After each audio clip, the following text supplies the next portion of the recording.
Kung matalino ka at hindi mo pa rin maintindihan kung bakit hindi gumagana ang iyong mga relasyon, baka hindi ito tungkol sa babae. Baka ikaw ang problema. At hindi ito insulto. Ito ay ang pinakamahalagang bagay na maririnig mo ngayon. 10 pagkakamaling ginagawa ng matalinong lalaki sa babae. Kausap ko ang mga lalaking matalino. Maayos ang trabaho, may ambisyon, may malasakit sa ibang tao. Pero, paulit-ulit silang nasasaktan sa relasyon. Either ang babae ay umaalis, o ang relasyon ay nag-turn toxic.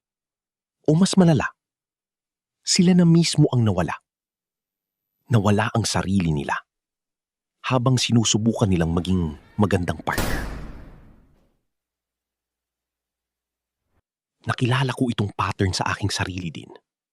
At ngayon, handa akong ibahagi sa inyo ang 10 pagkakamaling ito at ang Stoic principle na magsisolve ng bawat isa. Hindi ito para sisihin kayo. Ito ay para palayain kayo. Alam mo itong lalaking ito? Baka ikaw ito. Baka kilala mo siya.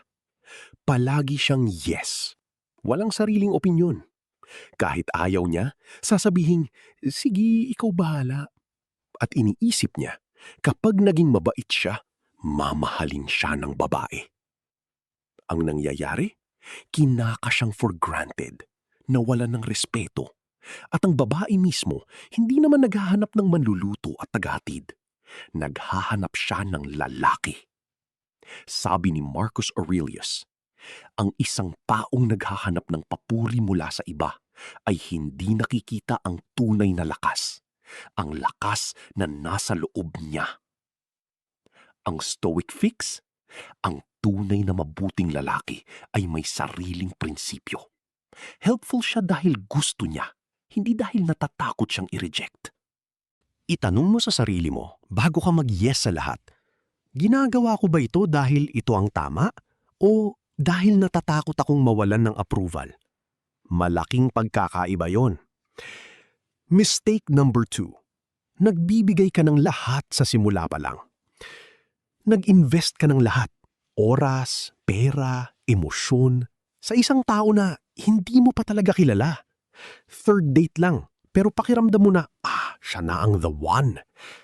At kapag hindi gumana, devastated ka. Parang nawala lahat. Ito ay classic na pagkakamali ng mga matatalinong lalaki. Sobrang mag-isip nila tungkol sa potential ng relasyon kesa sa reality ng tao sa harap nila. Stoic principle, amor fati at premeditatio malorum. Si Seneca ang nagsabi, handa ang matalino para sa lahat ng mangyayari. Hindi siya surprised ng pag-ulan dahil inasahan na niya ito. Ang Stoic fix, mag-invest ng may discernment. Hayaan ng tao na patunayan ang sarili niya bago mo ibigay ang lahat mo. Hindi ito pagiging malamig. Ito ay pagiging matalino sa tunay na kahulugan. Mistake number 3. Hindi ka nagko-communicate ng sariling needs. Masakit ka. Maling-mali.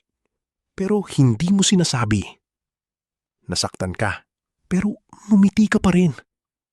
Gusto mong humingi ng oras para sa sarili, pero hindi mo sinabi. Ayaw mong magmukha na demanding. Tapos, isang araw, biglang sumabog. O mas malala, tahimik na umalis. At ang babae, nagulat. Bakit hindi mo sinabi sa akin noon? Si Epictetus, isang alipin na naging isa sa pinakamahalagang Stoic philosophers, nagsabi, ang hindi masabi ang totoo ay parang pagsisinungaling sa sarili mo. Ang Stoic fix, ang mature na lalaki ay nagko-communicate ng malinaw at mahinahon. Hindi ito weakness. Ito ay respeto sa sarili mo at sa babae. Sabihin mo, kailangan ko ng X. Pwede ba nating pag-usapan? Simple, direct, stoic. Mistake number 4. Nagre-react ka kagad. Walang pause. Sinabi niya isang bagay. Na-trigger ka. Sumagot ka agad. Taas ng boses. Nagdepensa. Nagalit. At hindi mo naalala kung ano talagang sinabi niya. Kasi nandun ka na sa sarili mong kwento. May isang prinsipyo na ginagamit ng Stoics na kahit si Viktor Frankl ay sinang-ayunan. Sa pagitan ng stimulus at ng response, may espasyo. Sa espasyong iyon ang ating kapangyarihan. Ang Stoic fix, bago ka sumagot, huminga ng malalim. Isa lang. Tanungin mo ang sarili, paano ko gustong maalala ang sandaling ito? Kapag ganito ang reaction mo, you become someone she respects. Hindi ka niya kayang manipulahin. Mistake number 5. Naghahanap ka ng validation sa kanya. Nagsasagawa ka ng lagi at hinahanap mo ang kanyang approval para maramdamang tama ang ginawa mo. Kapag hindi siya nagsabi ng magaling ka, nagda-doubt ka sa sarili mo. Kapag hindi siya nag-text agad, nagpanik ka. Ito ang pinakamapanganib na pagkakamali dahil ibinibigay mo ang remote control ng iyong self-worth sa ibang tao. Marcus Aurelius, Meditations, Book 4. Sabi ni Marcus Aurelius, huwag kang mag-alinlangan dahil sa opinyon ng iba. Ikaw ang may hawak ng katotohanan ng iyong sarili.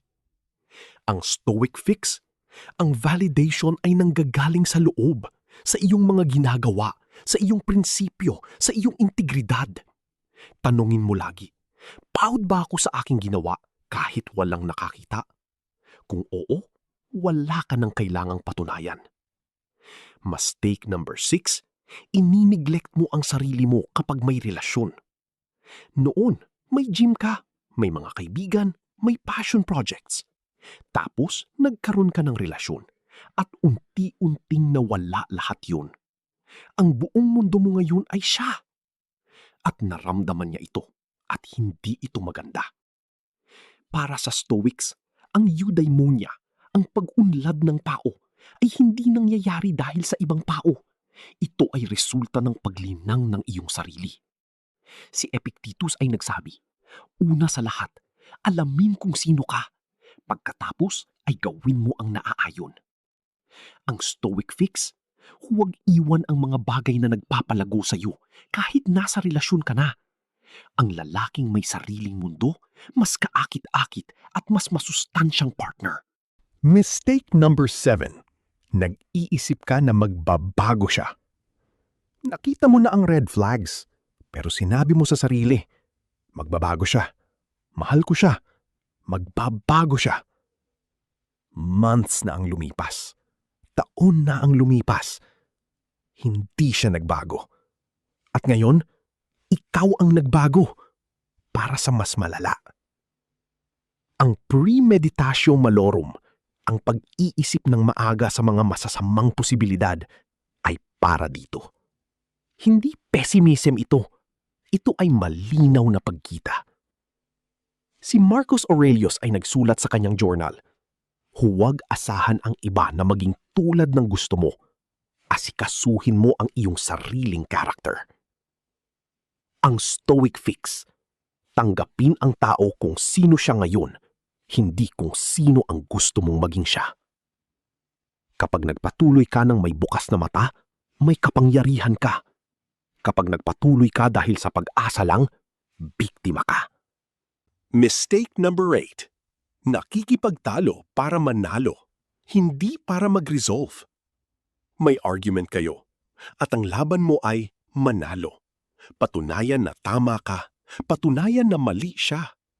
Pero, nagmanalo ka nga sa argument at natalo ka sa relasyon. Para sa Stoics, ang logos, ang makatuwirang pag-iisip, ay hindi ginagamit para salakayin ng ibang tao. Ginagamit ito para mahanap ang katotohanan. Sabi ni Epictetus, huwag makipagtalo para maging tama. Makipagtalo para maunawaan. Ang Stoic fix, sa susunod na may argument, tanungin mo ang sarili. Gusto ko bang manalo dito? O gusto ko bang mapabuti ang aming relasyon? Kapag mas mahalaga sa iyo ang sagot niya kaysa sa panalo mo, magiging iba na ang resulta. Mistake number 9. Ginagalaw mo ang worth mo sa kanyang approval.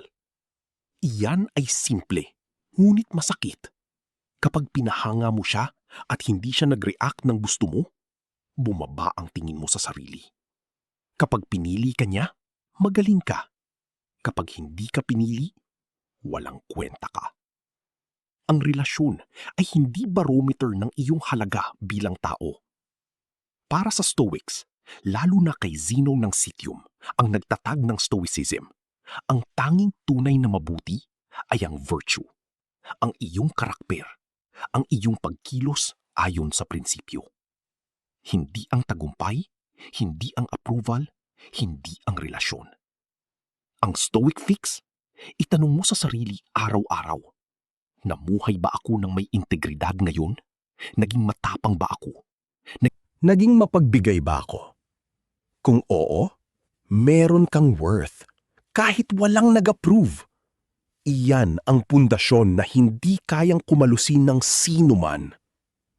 Mistake number 10. Nag-aantay ka ng perpektong oras. At ito ang pinal na pagkakamali. At marahil ang pinaka-subtle. May taong gusto kang lapitan, pero naghihintay ka ng tamang oras. May relasyon kang kailangang ayusin, pero maya-maya na. May bagay kang kailangang sabihin, pero kapag handa na ako. At habang naghihintay ka, lumalipas ang buhay. Memento mori. Remember, you will die. Ang pinakamakapangyarihang prinsipyo ng Stoicism, ang memento mori. Alalahanin na mamamatay ka. Hindi ito madilim. Ito ay nagpapabuhay. Si Marcus Aurelius, emperor ng buong Roman Empire, isa sa pinakamakapangyarihang tao sa kasaysayan, nagsulat, "Huwag aksayahin ang natitirang oras mo sa pag-iisip tungkol sa ibang tao. Tumingin ka sa hinaharap at bigyan ng lakas ang iyong mga aksyon ngayon." Ang Stoic fix, ang perpektong oras ay hindi darating. Ang oras na mayroon ka ay ngayon. Kausapin mo na siya. Ayusin mo na ito. Sabihin mo na. Alam ko kung bakit nandito ka. Hindi ka naghahanap ng trick. Hindi ka naghahanap ng manipulation tactic. Naghahanap ka ng katotohanan. Kung bakit hindi gumagana ang mga relasyon mo kahit sinusubukan mo ng mabuti. At ang katotohanan ay ito. Ang pinaka-attractive na lalaki sa anumang kwarto ay ang lalaking malinaw sa kung sino siya, mahinahon sa pressure at hindi nangangailangan ng validation mula sa iba para maramdamang kumpleto. Hindi ito natural na kaalaman. Ito ay pinag-aralan, pinapraktisa, pinili, araw-araw. At alam mo kung ano ang nakakatuwa? Ang mga prinsipyong ito, natuklasan ng mga tao 2,000 taon na ang nakaraan, sa gitna ng digmaan, ng kahirapan, ng pagkawala. Iniwan nila ito para sa atin, para sa mga lalaking tulad mo, na gusto lang ng mabuhay ng maayos, mahalin ng totoo, at maging lalaking mapagmamalaki ang kanyang sarili. Kayang-kaya mo yun. Hindi perfection ang hinihingi ng Stoics. Hinihingi nila ang effort, ang intentionality, ang pagiging conscious sa bawat desisyon. Ikaw ay nakikinig ngayon. Nangangarap ka ngayon. Yan na ang simula. Bago ka umalis, balikan natin ng mabilis. Una, huwag mag-please ng sobra. Maging tao, hindi doormat. Pangalawa, mag-invest ng may discernment. Kilalanin muna bago ibigay ang lahat. Pangatlo, i-communicate ang iyong needs. Malinaw at mahinahon. Pang-apat, mag-pause bago mag-react. Ang espasyong iyon ay kapangyarihan. Panlima, huwag hanapin ang validation sa labas. Nanggagaling ito sa loob. Pang-anim, huwag i-neglect ang sarili sa relasyon. Ang iyong growth ay hindi dapat mag-pause. Pampito, tanggapin ng tao kung sino siya, hindi kung sino mo siya gustong maging. Pangwalo, makipagtalo para maunawaan, hindi para manalo. Pansyam, Ang iyong worth ay nakatali sa iyong virtud, hindi sa kanyang approval. At pansampu, huwag nang maghintay. Gawin mo na. Ang kalayaan na hinahanap mo, nasa loob mo siya, hindi sa kanya. Ngayon, gusto kong marinig ang boses mo. Sa comments, sabihin mo sa akin, alin sa 10 pagkakamaling ito ang pinaka-nakarelate ka? Hindi mo kailangang magbigay ng detalye. Isang numero lang. Isang numero lang. Number 1, number 7, number 10. Dahil kapag nakita ko ang mga sagot mo, gagawa ako ng mas malalim na video para sa pinakamaraming pinili. At kung may kaibigan ka, isang lalaki na alam mo kailangan marinig ito, i-share mo sa kanya ang video na ito. Hindi dahil may problema siya, kundi dahil ang mga taong nagmamalasakit sa isa't isa, nagbabahagi ng kaalaman na nagbabago ng buhay. Subscribe ka na rin dahil tuwing linggo, may bago akong content para sa mga lalaking gusto nilang mabuhay ng mas maayos, mas malinaw at mas matatag. Hanggang sa susunod na video, salamat sa pakikinig. At tandaan, ang pinakamagandang relasyon ay nagsisimula sa pinakamagandang bersyon ng iyong sarili. Stoicism ay hindi para maging matigas, kundi para maging matatag.